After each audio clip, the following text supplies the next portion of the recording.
When it comes to hope, what made you think hope was even possible?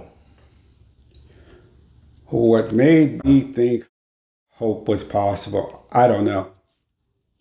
I really don't. Because when we just heard what we heard, um, and, we're just destroyed at that point. We were just so close. Even those of us who were constantly at each other, we were still close. I just remember going upstairs to my bedroom and not knowing what to do. Just as I described in the book, I'm in the middle of this maelstrom. It's just circling. And there's this white shark in the center just waiting for me in the middle of the maelstrom. And I imagine it was like that for all of us. We were going down for good. And I honestly don't know what made me believe that there was a way out of it other than, I guess, my brothers and sisters. I have absolutely no idea. It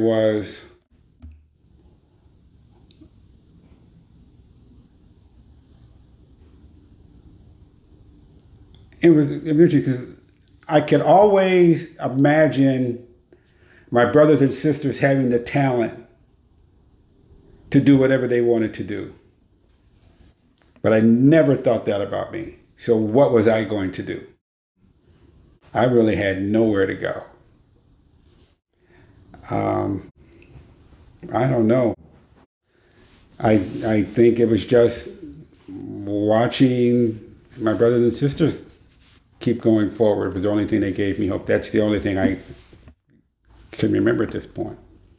When you went to see the speaker in San Diego, the lady speaker, Lisa Nichols. Lisa Nichols, when you went to see her and you stood up and mentioned this idea to her, what were you hoping for from her? Well, I had gone to the Lisa Nichols event, one of her speak and write events, and I was immediately drawn to it because it was how to write a book in 20 minutes. So I think this is what you're asking me. And the facilitator, Susie Carter, is getting different ideas of people who want to write a book. And my original idea was to write a book on network marketing, but I just kept getting this tug, right?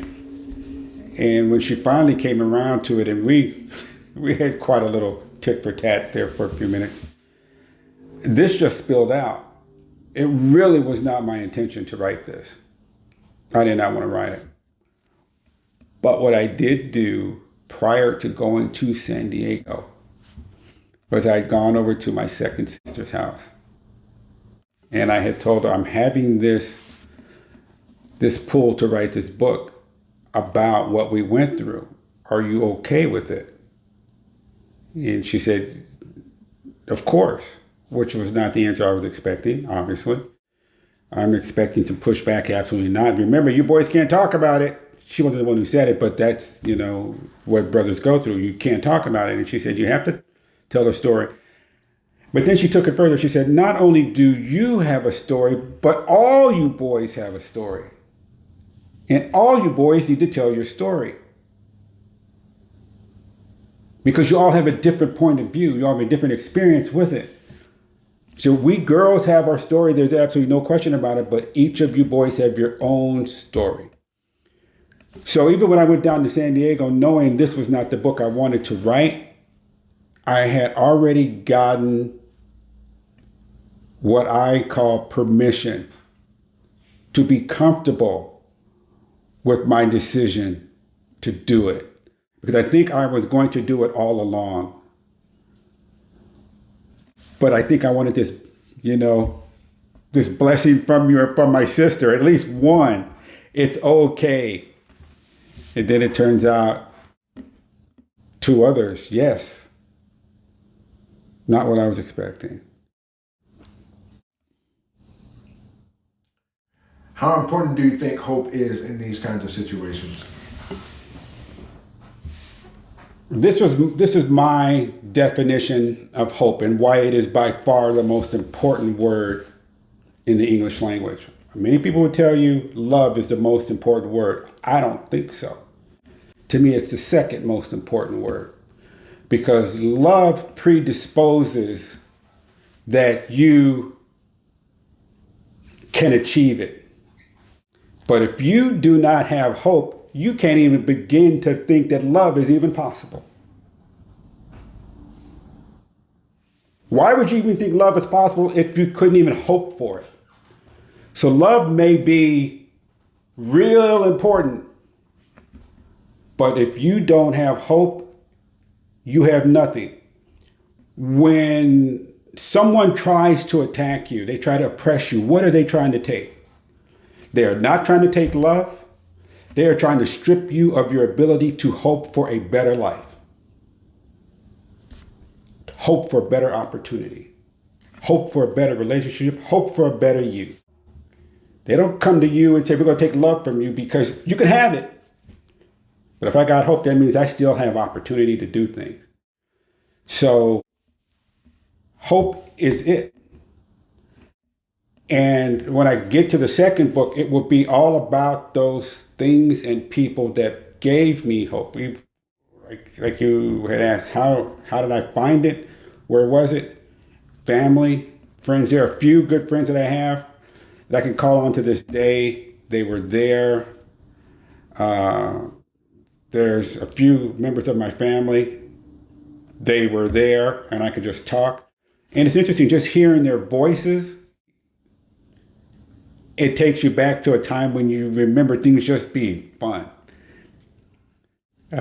Playing golf in the streets, digging holes in the neighbors' yards. 10 of us playing golf with one golf ball and some sticks. And you think like, wow, it was so much fun. We had no money. We couldn't afford rent. We were evicted so many times. It was like, those are things that you can call on and say, man, that was fun. Because even those fun times when you were poor project hope. If you could find hope in the middle of all of that. So, yeah, hope is it. Were you able to find happiness? Yes. I was able to find happiness. I like to say it's the real happiness for me. I like to think that it started with my wife. You know, we've been married 35 years this year. It's kind of crazy. 35 years. But she brought a different element into my life. We dated off and on for 4 years, so we've known each other approximately 40 years. But she brought a different element. She brought a different energy. One that I recognize now I desperately needed. I didn't realize it at the time. And so a lot of my happiness centers around her because she made it possible for me to reestablish relationships with sisters. A lot of it was through her insistence that it's going to be okay. To reassess even brothers differently. It's going to be okay. So a lot of my happiness comes from knowing her.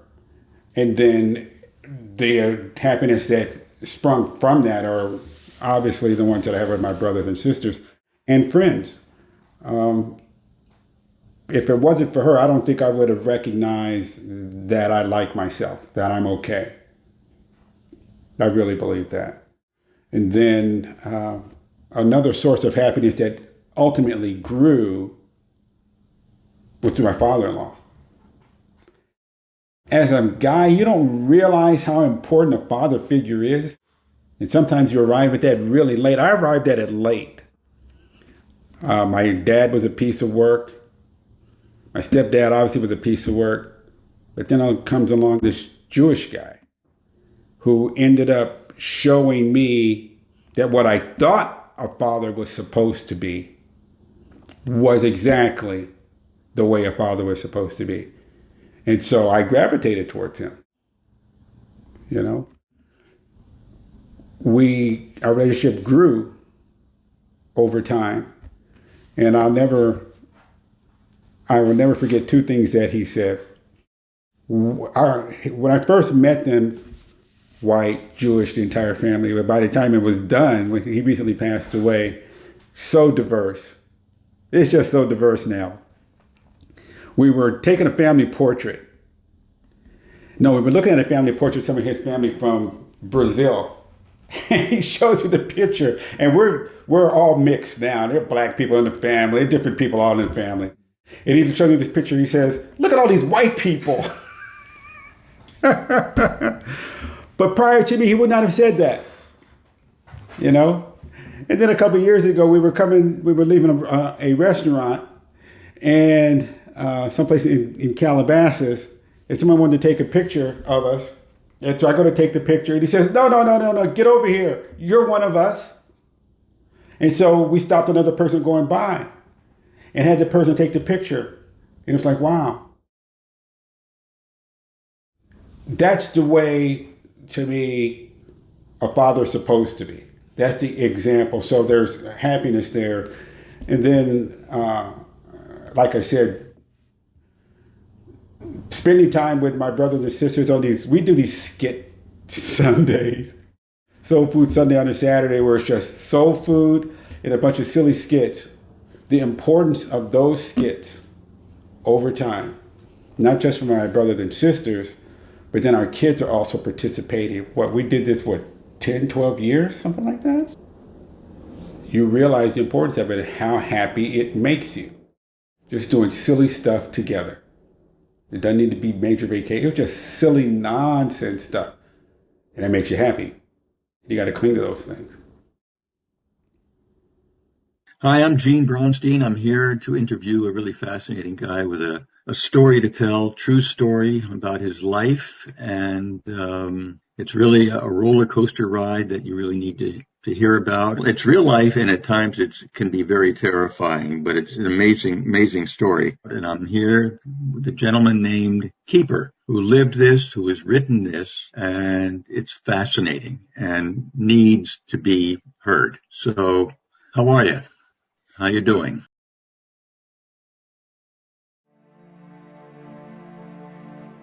But what I wanted more than anything was for my little brothers and sisters to look up to me while we were growing up.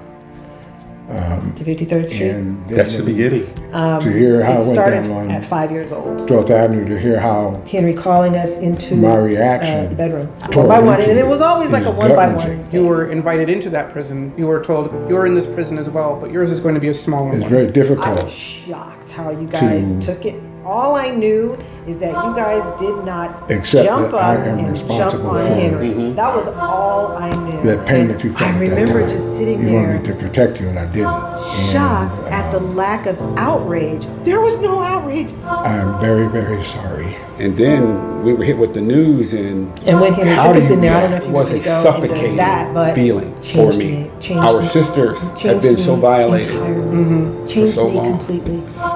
Just like that. What I was wondering about is, what are you guys thinking? Yes. What are you thinking And they're about living with us? this on a daily basis. What did These you little girls think are about us living girls? with this I've help. And it always turns wondered, out, what are they thinking? Mom says she knew all about it. 8 children carrying a load. Girls carrying the knowledge of what happened to them. Four brothers and a half brother carrying emotional trauma. What are any burdens that you still carry? I had no idea that you guys were, suffering the way you were. I would have never known it had you not done this book. I would have never known it. To this day. I don't even know if 9 out of 10 is enough.